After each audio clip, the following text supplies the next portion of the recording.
Tunaye Bwana ajuaye kuugua kwetu,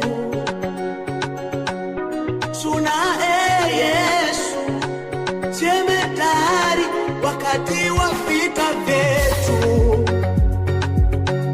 Yeye ni Bwana wa mabwana, anafanya mambo kwa wakati, anatimiza kusudi lake.